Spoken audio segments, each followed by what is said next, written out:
Hostiles! Christian Bale and his glorious mustache played Joe Walker, a US soldier with a name so generically cowboy that I'm pretty sure I've heard it in a film before, who is forced by his superiors to escort a Cherokee family, led by Chief Yellowhawk, back to his home in Montana where he can die. But there's just one problem. Joe hates the Native Americans, especially Yellowhawk because he killed some of his friends. Can these two crazy cats survive together on the road? I smell shenanigans. Oh, I'm wearing the blue shirt today. Crap, this is gonna be one of those gritty westerns, isn't it? And gritty it is, with lots of tension. Something about the way a lot of the moments in this film are done makes me very nervous. Like, it's just a very tense film. Part of that comes from how unstable everybody is. Everybody seems a little bit crazy, so you don't know what they're gonna do. Literally, anytime someone draws a gun or a knife, you're worried about what they're gonna do with it, why they have it. It put me on edge a lot, and I think a lot of that is because it's very understated in its delivery. I mean, there's the scene where this asshole is annoying Christian Bale, and he just seems like he's gonna snap at any moment. He's not shouting, but you feel like at any moment he's probably gonna punch this dude and knock him out. Either that or he's gonna say this: "Kick your fucking ass!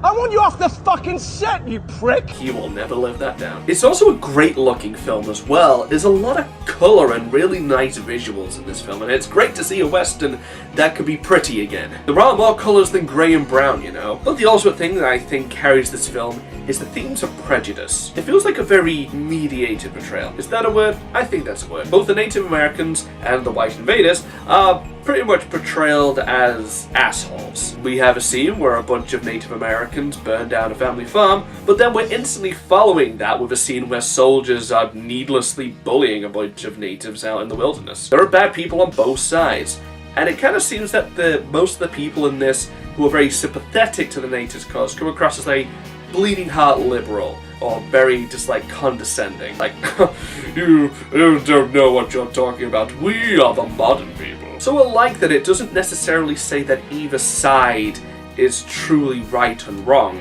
and just blindly accepting everybody just based on like, oh, we need to be progressive, is very naive. Basically, racism's bad, but in a lot of these cases you can see where people are coming from. At the core of this, you have Joe Walker, who is very hostile towards the Native Americans, pun not intended, and he explains why. He's lost friends to these guys, he's spent his life fighting them. So naturally, he doesn't have a high opinion of Yellowhawk. But over the course of the film, he starts to trust them more and more, and eventually it does get to a point where they acknowledge each other as friends. But at the same time, it doesn't go all like lovey-dovey. It still acknowledges that both of these people are very violent men. It just feels like a very adult way of looking at it, that both of these people acknowledge that both of their sides have done horrible things, but they don't want it to define them as people. It would have been so easy to play this up as a who are the real savages type of story, but it really doesn't go in that direction. I'm thankful for it, because it really does feel like it's using it as a basis to make a character grow and acknowledge that this is an imperfect world,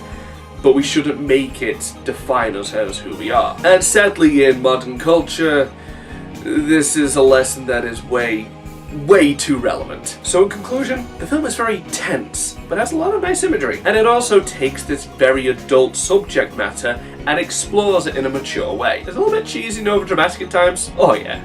But honestly, that just makes it more my cup of tea. It manages to be funny at moments, but in a very dark way. I won't give away some of these punchlines, but there's the scene where this guy's talking about how this one guy was stabbed in the belly and then found the guy who did it and split his face open and just responds with, "Those were the good old days." I refuse to accept that some of this timing wasn't deliberately funny. I mean, it's one of that type of humour where you're laughing at it, but you kind of hate yourself for laughing. But at its core, it does explore its central themes and keeps a consistent tone throughout the entire film.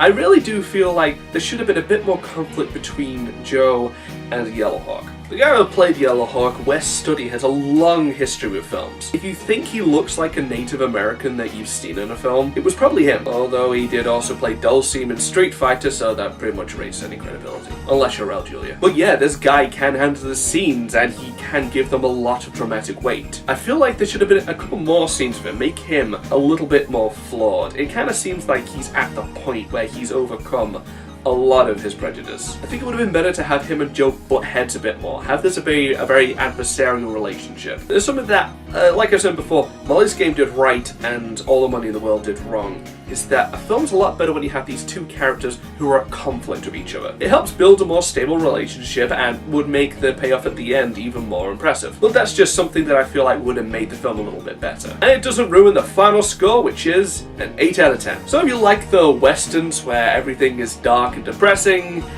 you'll like this. It has great characters and it explores its themes very well, so I highly recommend it. Now, if you'll excuse me, I need to change Wikipedia to make mediated a word if it isn't already. Take care now, bye bye then.